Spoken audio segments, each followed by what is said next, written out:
Bom dia. Eu não ouvi. Acho que o dia não está tão feliz hoje, hein? Bom dia! E um feliz sábado.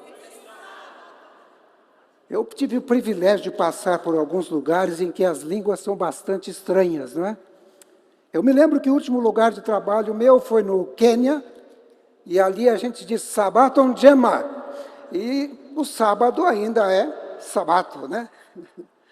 Também tive o privilégio de morar por alguns anos na Ucrânia, trabalhando na divisão euroasiática, e ali o jeito de saudar é Shizliv Subota.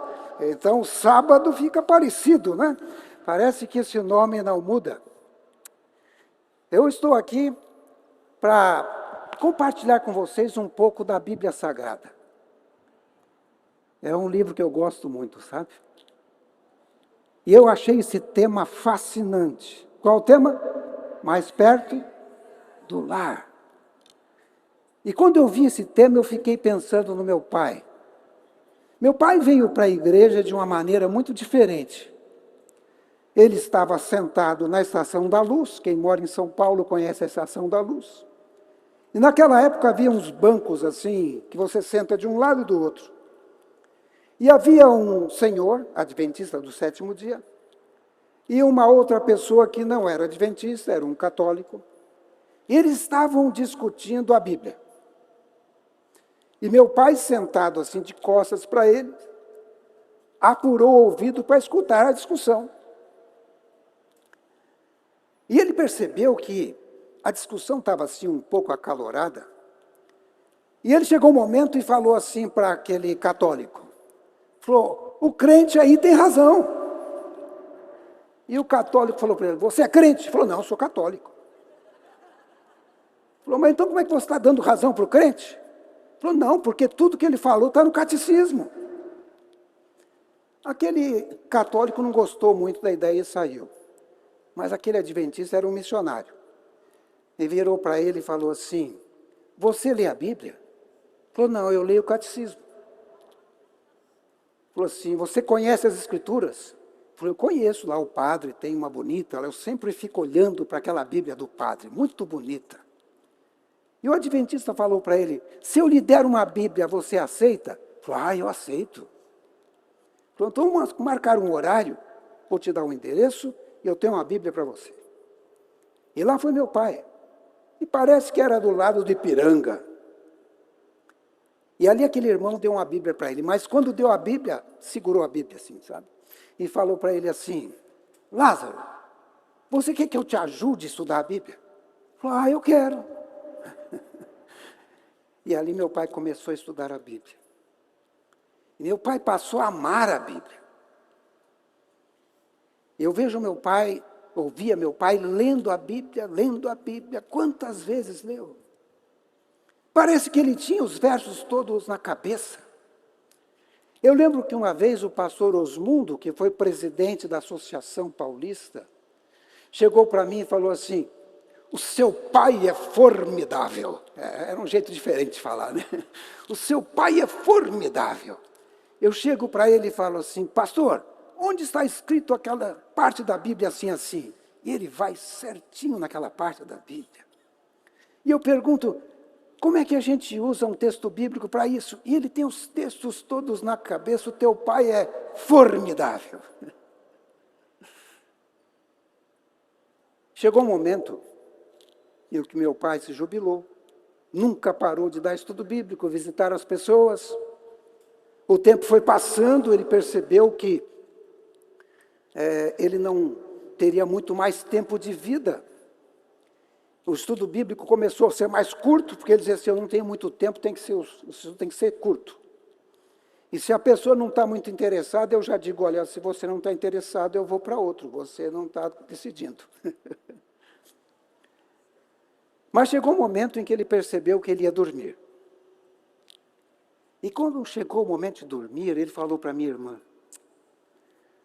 eu estou muito preocupado, muito triste. E minha irmã falou assim, por que, pai? Logo agora que está tão pertinho, eu vou ter que dormir. Eu queria estar vivo para ver Jesus voltar. E está tão perto. E a minha irmã disse para ele: pai, o senhor vai dormir. E Jesus vai acordar o senhor um pouquinho antes. O senhor vai estar acordado quando Cristo voltar. E ele falou: é verdade, né? É verdade. E um pouco antes dele dormir, meu irmão estava com ele no quarto. E ele disse assim: Silas,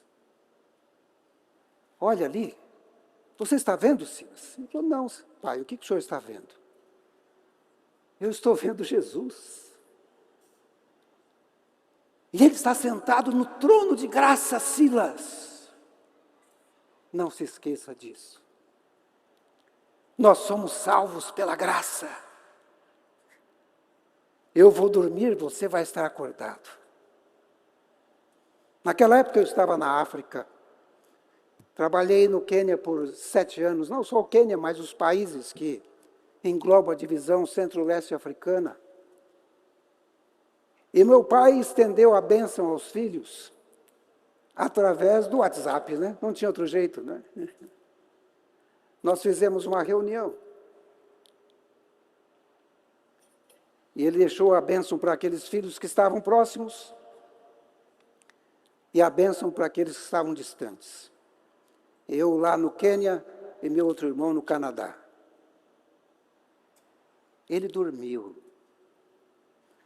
Sábado passado, aliás, outro sábado, eu estava pregando na cidade que meu pai foi sepultado. E eu disse aos irmãos: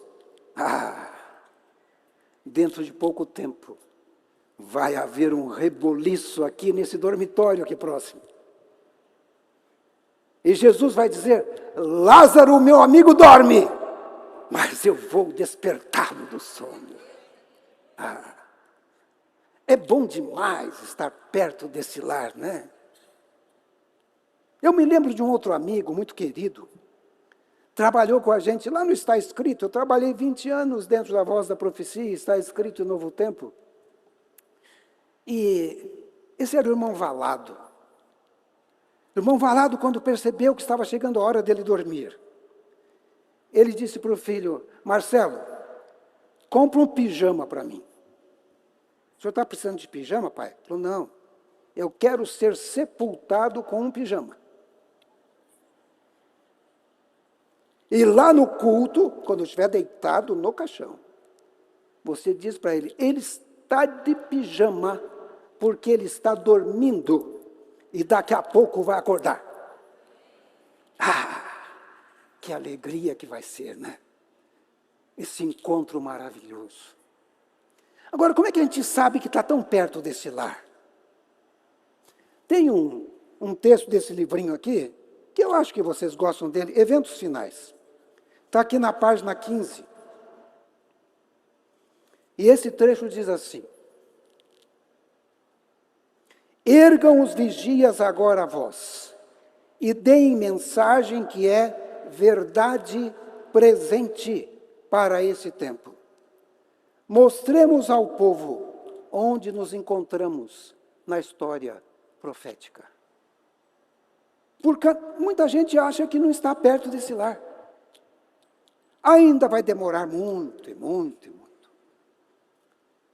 Lá pelo ano 2002, eu tive algumas dificuldades e o estresse começou a ser forte. Eu acordava de madrugada e eu decidi começar a estudar algumas profecias da Bíblia Sagrada. Afinal de contas, Paulo diz: não desprezeis as profecias.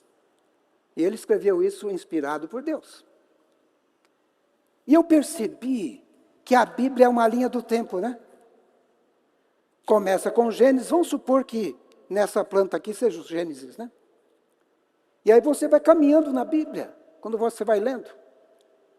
Gênesis, só em Gênesis temos aí 2000 anos de história, praticamente, porque vai desde Adão até Abraão.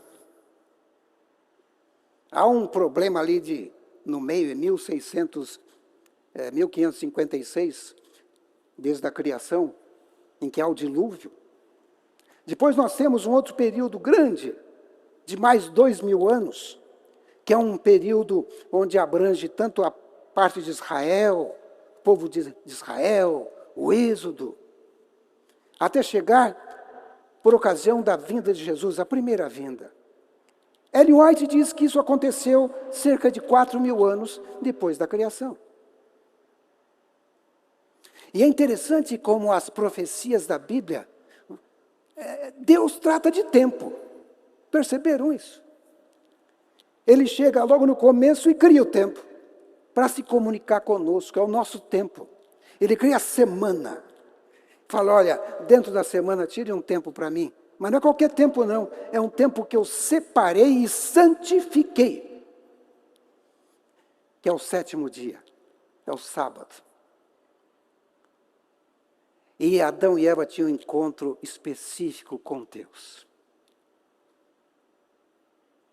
Posteriormente, o povo esqueceu, por isso que quando Deus deu a lei, ele pegou e disse, lembra-te. Muita gente tinha esquecido. Hoje muita gente esqueceu, ele diz, lembra-te.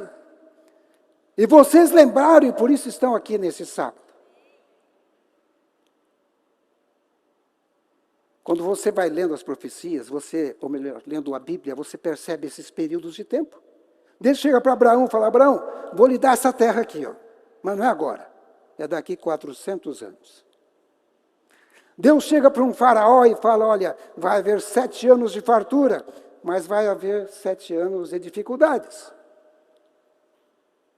Deus diz para o profeta Jeremias, o povo vai preso, cativo em Babilônia, mas depois de 70 anos, eles vão voltar. Deus vai se comunicando com o homem através do tempo. E Deus conta o tempo. Quando chegou a primeira vinda de Jesus, o livro de Gálatas diz assim, quando chegou a plenitude dos tempos. Na Bíblia, na linguagem de hoje, diz assim, quando chegou o tempo certo, Deus enviou seu Filho. Sabe, a Bíblia é uma história da terra, mas também trata do plano da redenção. E eu comecei a analisar essas linhas do tempo na Bíblia. Eu percebi que Apocalipse capítulo 12 é uma linha do tempo simplificada da terra. Conhecem Apocalipse 12? Ali fala de uma batalha entre o dragão e Miguel. Como é que começa lá? Houve batalha no céu. Né? Essa batalha quando foi? Foi antes do Jardim do Éden. Não sei quando. Tinha um cantor secular aí que ele falava em nome do inimigo e dizia assim, eu nasci há 10.000 anos atrás. Eu não sei se ele nasceu há 10.000 anos atrás, não. Porque ele mente também, não é?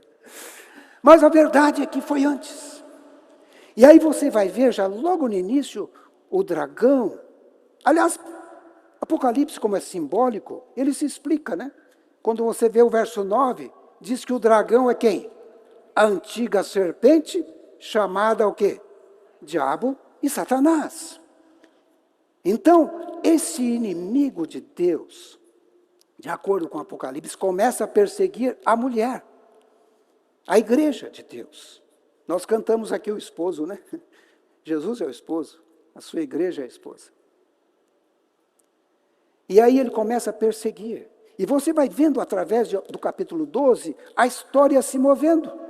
Chega um momento em que essa mulher, a igreja, dá à luz um filho varão, é Jesus, vindo a essa terra.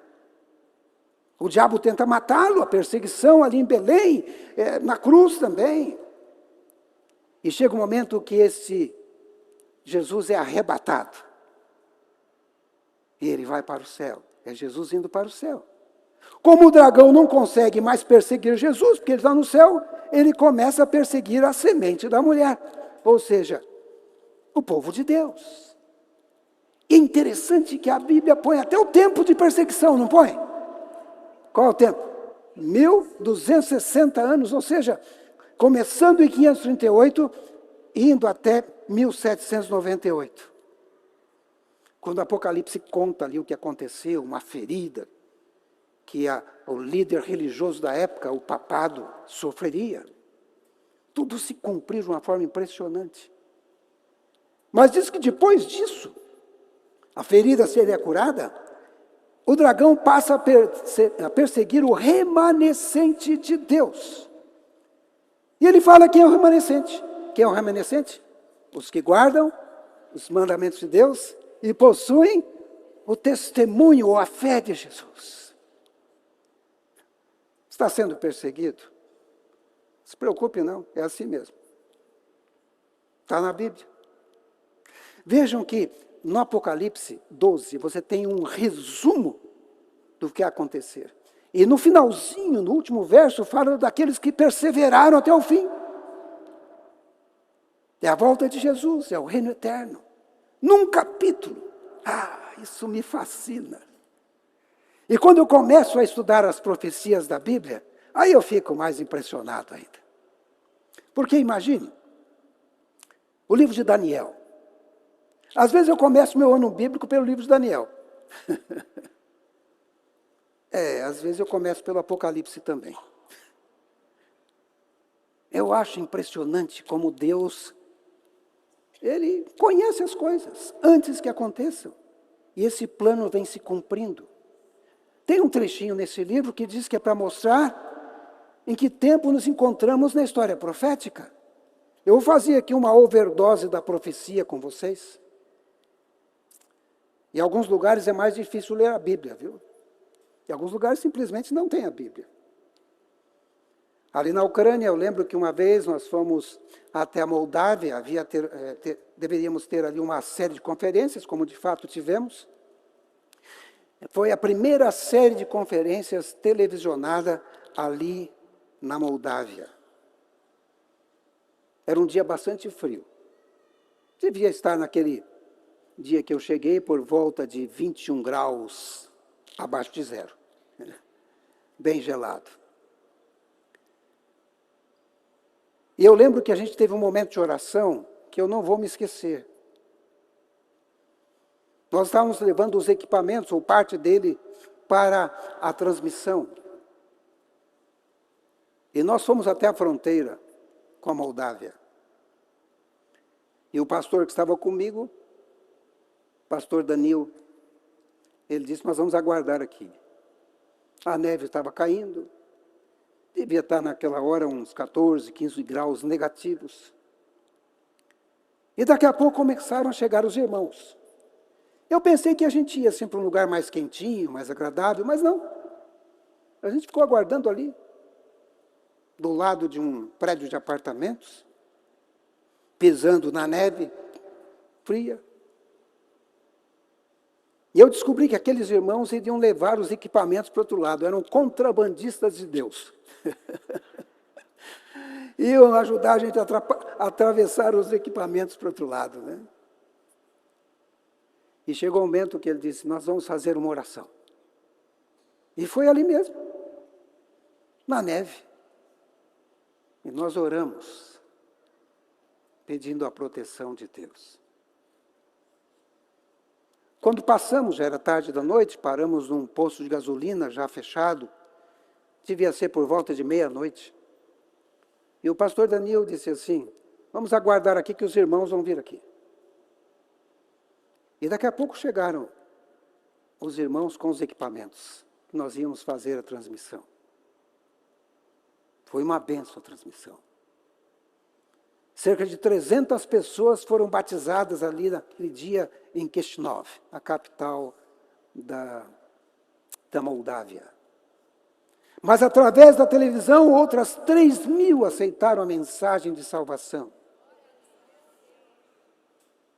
Eu descobri também, ali na nossa união na Moldávia, que nem sempre foi tão fácil assim. Havia ali algumas Bíblias que tinham sido datilografadas. Hoje nem usa mais esse nome, né? E me contaram como as pessoas arriscavam a sua vida ao datilografar a Bíblia, ao copiar um inário, ao copiar um texto bíblico, ao datilografar um livro do Espírito de Profecia. E quando eu deixei aquela divisão, eles perguntaram: o que você quer ganhar de presente? Levar daqui para lembrar da gente. Eu falei: posso levar uma Bíblia dessa datilografada? Eles disseram: claro. Eu percebi que aquilo era uma relíquia tão grande, que eu guardo com muito carinho na minha casa. Também me deram um livro de Ellen White. Eu vou falar dele porque ele vai ser repetido muitas vezes nessa campal: Medicina e Salvação. Algum abençoado datilografou aquele livro. E pessoas leram aquele livro. Escrito ali na língua russa, que era a língua da União Soviética daquela época. Um período difícil, complicado. Posteriormente, eu fui trabalhar na África, lá no Quênia, e descobri que havia algumas tribos que só o pastor tinha a Bíblia.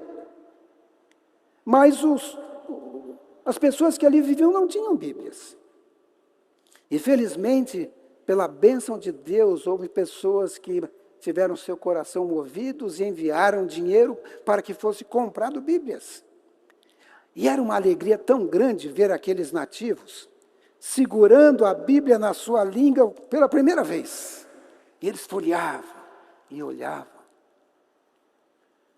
Na Ucrânia, quando houve a abertura, o pastor John Carter fez uma série evangelística de 29 noites ali. E a promessa foi: quem assistir às 29 noites vai ganhar o quê? Uma Bíblia. O que vocês acham que aconteceu? O auditório era para 10 mil pessoas. Não coube. Tiveram que fechar o metrô, porque o Palácio de Esportes em Kiev fica numa estação de metrô. Era tanta gente que não cabia o povo. Tiveram que prometer que teria uma segunda sessão. E depois teve que ter uma terceira sessão. E hoje a maior igreja evangélica de Kiev é uma igreja adventista do sétimo dia.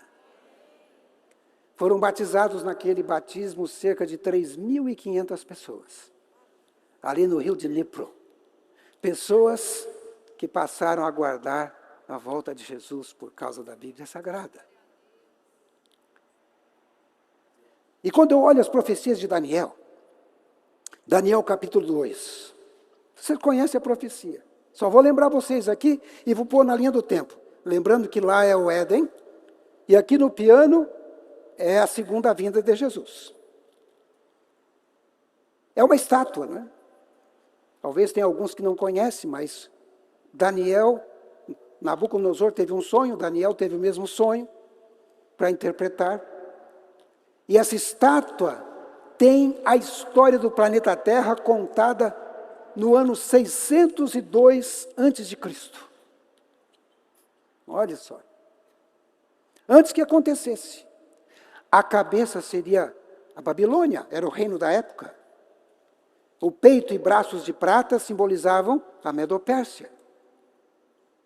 O ventre de cobre simbolizava a Grécia. As pernas de ferro simbolizavam Roma. Aí, no ano 476, os países se dividem. São os pés da estátua divididos. E desde o ano 476 de nossa era, estamos aguardando a última parte dessa profecia. Qual a última parte? É uma pedra. O que é a pedra? A volta de Jesus. Deixa eu dizer uma coisa para vocês. Cristo não poderia ter voltado antes do ano 476. Porque já estava profetizado dentro do plano divino. Aí você vira algumas páginas mais e você tem a profecia de Daniel capítulo 7.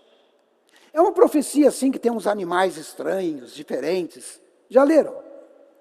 Também simbolizam os reinos, mas Deus vai dando mais informações para que você fique sabendo em que tempo você está vivendo. Você não vive na época de Daniel. A coisa já está lá na frente. Depois vocês vão dizer aonde que a gente está.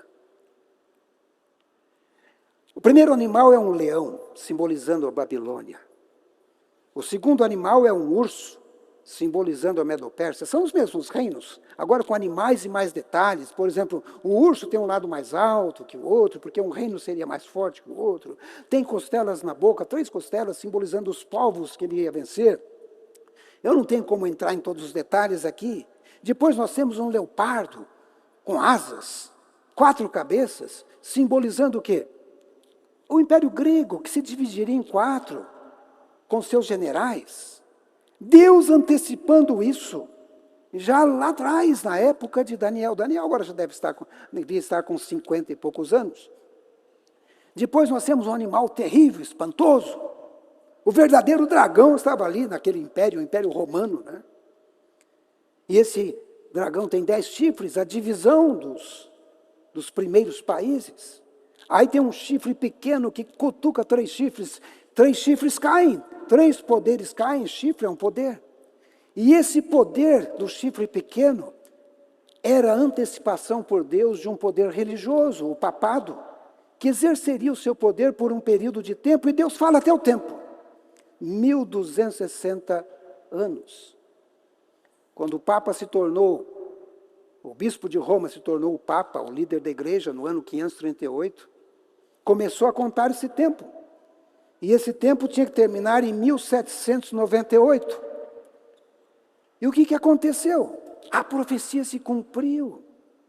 Tropas de Napoleão chegaram ali em Roma. Um general chamado Berthier prendeu o Papa, levou ele para a prisão. O Apocalipse descreve esse evento como uma ferida, não de morte, porque o papado se recuperaria. E desde 1929, através do Tratado de Latrão, quando foi devolvido ao Vaticano, os estados do Vaticano, o poder papal tem crescido. Nós vimos ontem, não é? Na palestra da noite, o Papa atual. E eu tive outro dia uma conversa bastante interessante com a inteligência artificial. Eu falei assim, por que esse Papa adotou o nome de Léo, ou de Leão, né? Ele disse lá uma coisa, eu falei, mas o primeiro leão não foi tão bom assim, né? O segundo, o terceiro e tal. E a gente foi conversando. E é interessante, eu estava dando um estudo bíblico para a inteligência artificial, não sei se converteu ou não, mas foi interessante a conversa, porque ele foi me dando dados históricos, né? Ela tentou me convencer que o Papa atual é bonzinho. Ele adotou o nome Léo por causa de outras coisas. Mas vejam, a antecipação da cura da ferida está na Bíblia. E o que vem depois em Daniel capítulo 7? Nós vemos ali o ancião de dias, o filho do homem, um chegando para o outro. É a volta de Jesus, julgamento e volta de Jesus. Percebe que eu estou chegando aqui no piano, a volta de Jesus? Só estudando as profecias. Aí eu vou para Daniel capítulo 8, 8 e 9. Aliás, o pastor que nos falou ontem, ele falou que tem que estudar ali Daniel 9, hein? 70 semanas, não foi isso? É. Mas Daniel 8 fala dos mesmos reinos, mas agora a partir da Medo-Pérsia, simbolizada por um carneiro, que é atacada por um bode, que é a Grécia. Tem um chifre grande na frente assim, e ao atacar o carneiro, esse chifre quebra. É o primeiro rei, de acordo com o próprio anjo, que seria Alexandre o Grande. E ninguém da sua descendência assume. Quem assume? 4 generais. É por isso que nesse bode cresce 4 chifres. Aí tem um chifre que é pequeno a princípio, depois cresce, que é o período do papado, o período final. E fala de um período longo, 2.300 anos, que vai lá de 457 a 1844, quando iniciou o julgamento no céu. Você sabia que você pode estar sendo julgado hoje? Ou talvez eu possa estar sendo julgado hoje? E aí? Quem é o seu advogado?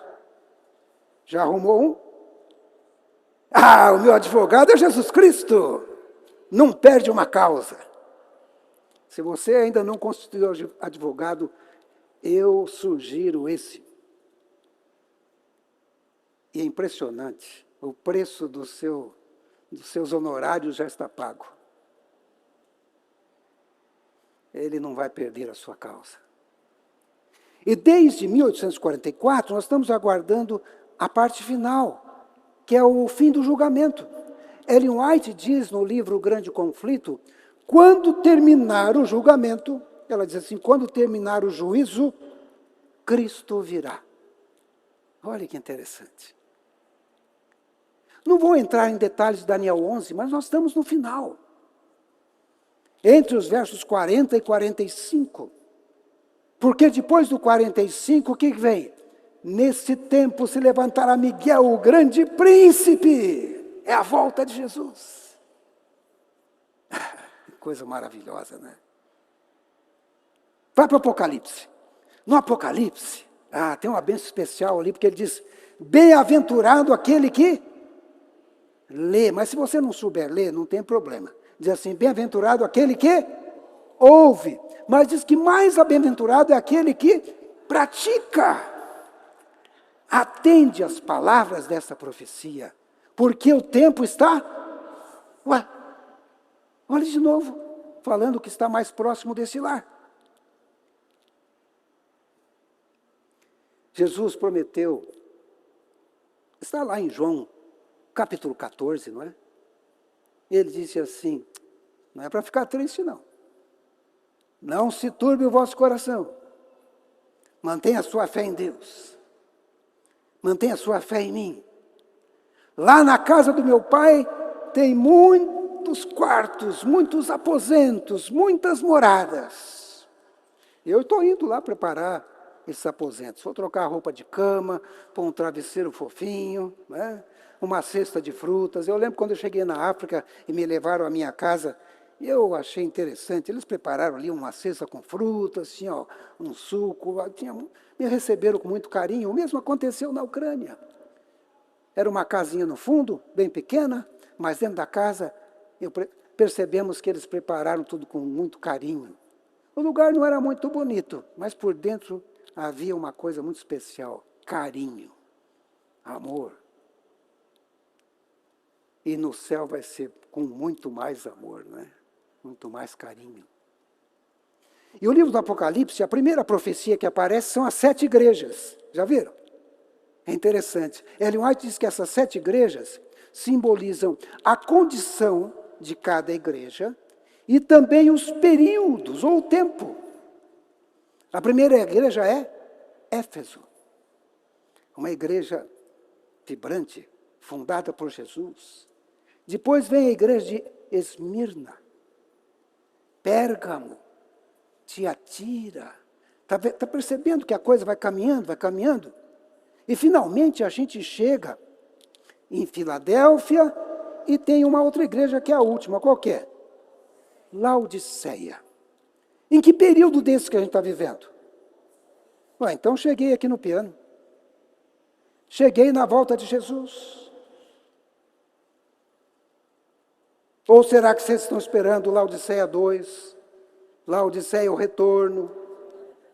Esse negócio é de cinema. Né? Não vai ter outra igreja. É no período dessa igreja que Jesus vai voltar. É um privilégio, não é? A gente vê tudo isso acontecendo. As profecias numa teia se entrelaçando. Apocalipse 6 fala dos 7 selos. Já leram lá? Começa com os cavalos, né? Simbolizam também os períodos da igreja. O primeiro cavalo, um cavalo branco. A igreja pura, branca. Coisa fica feia, o cavalo fica vermelho. Né? Preto, vermelho, amarelo. Finalmente, um período de perseguição, as pessoas são mortas. E nós estamos vivendo aqui num período do 6º selo. Já passou alguma coisa. Houve um grande terremoto, que cremos tenha sido o terremoto de Lisboa. Houve os sinais no sol e nas estrelas. E qual o próximo? O céu se enrola como um livro. As ilhas se movimentam nos seus lugares. Os ricos e poderosos pedem que as rochas, as montanhas caiam sobre eles. É a volta de Jesus. Porque o sétimo selo, está em Apocalipse 8, verso 1, diz assim: houve silêncio no céu por quanto tempo? Meia hora. Algumas pessoas acreditam que esse período de meia hora significa 7 dias.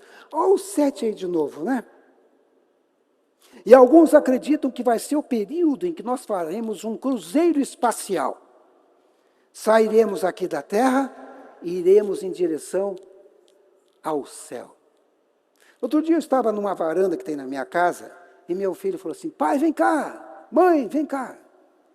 Olha, nós estamos aqui alinhados com o cinturão de Órion. E a gente foi para lá e ficou olhando para o céu, para as estrelas.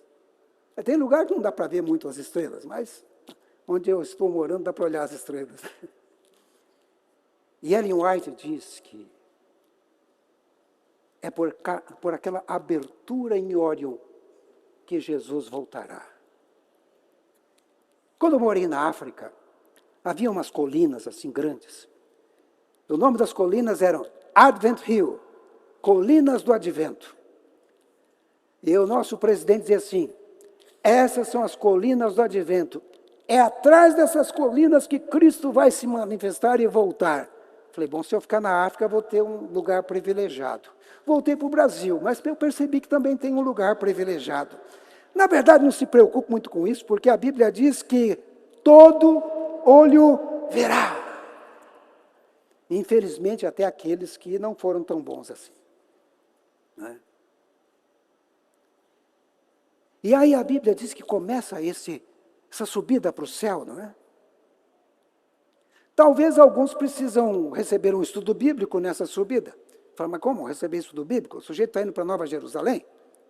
Porque alguns morreram crendo no Cordeiro, mas não conheceram Jesus.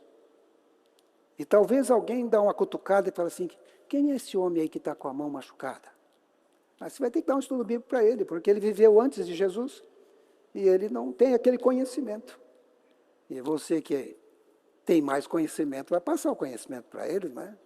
Esse é Jesus, não conhece? Não. Esse é o Cordeiro de Deus. Ele que propiciou a você está aqui hoje. É mesmo? É. Toda vez que você oferecia o Cordeiro, você estava anunciando a morte de Jesus. Eu fico impressionado com a Bíblia. Porque no final da Bíblia, eu vou abrir a Bíblia porque eu só falei, mas não abri, né?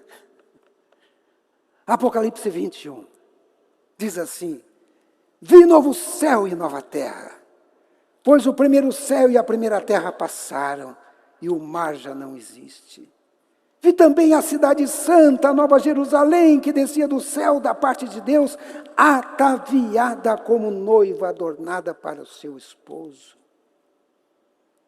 Então ouvi grande voz, vinda do trono, dizendo: eis o tabernáculo de Deus com os homens.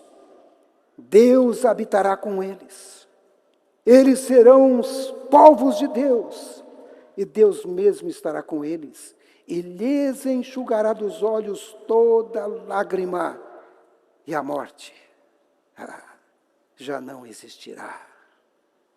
Já não haverá luto, nem pranto, nem dor, porque eu gosto de dizer que todas essas coisas vão ficar no passado. Eu anseio muito esse dia, viu? E eu acho que vocês também estão aqui. Perceberam como, quando você estuda as profecias, você sabe em que tempo você está vivendo? É por isso que Paulo diz, um pouco antes desse verso que eu li, não desprezeis as profecias, no versículo 4, ele diz assim: mas vós, irmãos, não estáis em trevas, para que esse dia vos apanhe de... não vai ser surpresa para o povo de Deus? Não, não vai ser.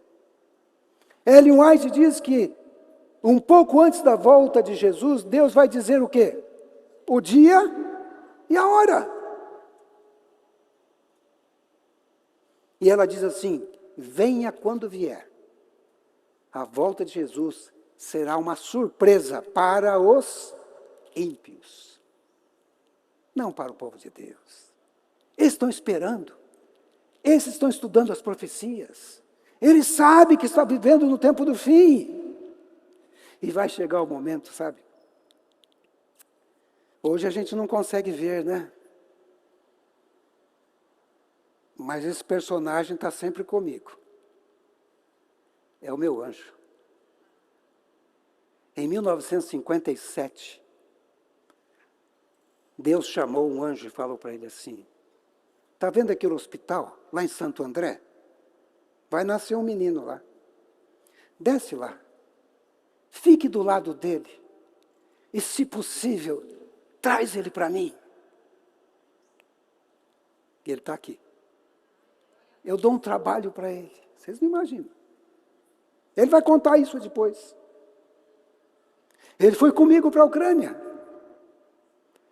Foi comigo para a África. Isso aconteceu com vocês também. Vocês têm um anjo aí do seu lado. Infelizmente, naquele dia, o inimigo percebeu uma movimentação e chamou um anjo dele. Falou, vem cá, parece que vai nascer um moleque lá. Ó. Vai lá, gruda nele. Se conseguir, acaba com ele. E esse diabo também me acompanha. Não está aqui dentro, olha de longe, assim, sabe? Porque esse aqui é muito mais forte. E quando esse não dá conta, tem auxílio de Miguel, porque a Bíblia diz que Miguel é o defensor do povo de Deus. E ninguém vence Miguel. E naquele dia glorioso, eu espero estar de pé olhando para o céu. E vai uma nuvem começar a aparecer no céu e vai se tornar cada vez mais gloriosa. Ellen White diz no Grande Conflito que é a nuvem com a glória do Senhor Jesus e os seus anjos.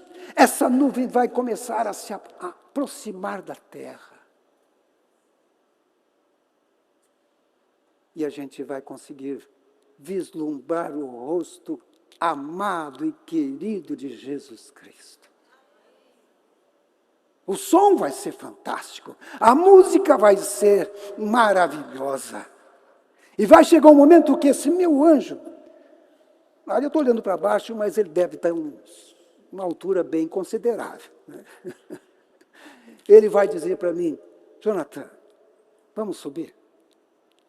Eu vou dizer, mas eu posso, anjo? Ele vai dizer, claro. Mas eu não sei voar. Vou me dar a mão aqui. E a minha Bíblia diz, irmãos, que eu vou encontrar com Jesus aonde? Nos ares. Aleluia. Né? E a minha Bíblia diz também que eu estarei para sempre com o Senhor. Tem coisa mais gloriosa do que isso? E isso está acontecendo nos nossos dias. Por isso que eu acabei criando um canal aí, acabei escrevendo um livro chamado Chegou a Hora, porque quando você lê Apocalipse capítulo 14, verso 15, olha o que diz lá. Nós temos os 3 anjos aqui, né? Mas o capítulo 15, sabe o que acontece? Na Bíblia aparece escrito como a 4ª voz. Parece que um anjo chega, né? E fala com Jesus. O título é A Ceifa. Esse anjo, eu vou ler a partir do 15. Outro anjo saiu do santuário gritando com grande voz para aquele que se achava sentado na nuvem. Quem estava sentado na nuvem? Jesus Cristo. Toma a tua foice e ceifa, pois chegou a hora de ceifar, visto que a seara da terra já amadureceu. Eu creio que chegou a hora. A gente não pode ficar indiferente aos acontecimentos que estão acontecendo. Vai ser maravilhoso. Eu falo demais mesmo. Na África eles dizem que o relógio pertence ao branco. O nativo tem o tempo. Vamos orar juntos? Vamos orar ajoelhados? Vamos orar.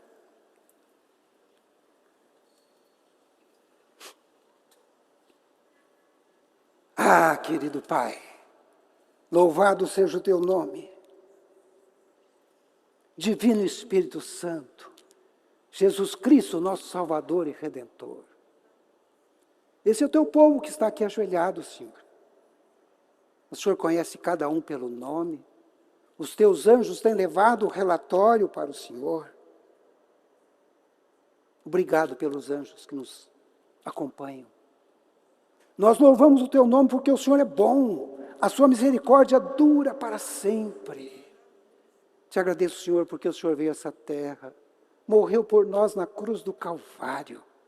E eu quero dizer, Senhor, que nós aceitamos o seu sacrifício. Se você aceita, diga amém. Senhor Jesus, nós cremos que o Senhor vai voltar em breve. Obrigado pelo privilégio de estarmos vivendo nesse período glorioso da última igreja nessa terra. E eu te peço, Senhor, que esse grupo que aqui está seja revestido com o poder do Espírito Santo. O Senhor prometeu lá em Joel, capítulo 2. O Senhor disse que derramaria o seu Espírito sobre os jovens, até os velhos, os idosos. Senhor, derrame o teu Espírito sobre o teu povo nesses últimos dias. Nos dê a graça de participarmos desse grande evento. Abençoe as reuniões que teremos ainda aqui. Que sejam reuniões tão abençoadas, que transformem a nossa vida, transformem a nossa mente, o nosso coração. Continuaremos na tua presença ainda durante todo esse sábado e nos outros dias também. Mas eu sei que o Senhor tem uma bênção especial para nós nesse dia. Por isso, Senhor, dê a cada um a bênção que eles precisam. Divino Espírito Santo, continue intercedendo por nós com os gemidos inexprimíveis que diz a Bíblia Sagrada. Entregamos a nossa vida em tuas mãos porque o Senhor é bom. O Senhor está sempre ao nosso lado. E te pedimos no poderoso nome de Jesus Cristo. E a igreja diz: amém.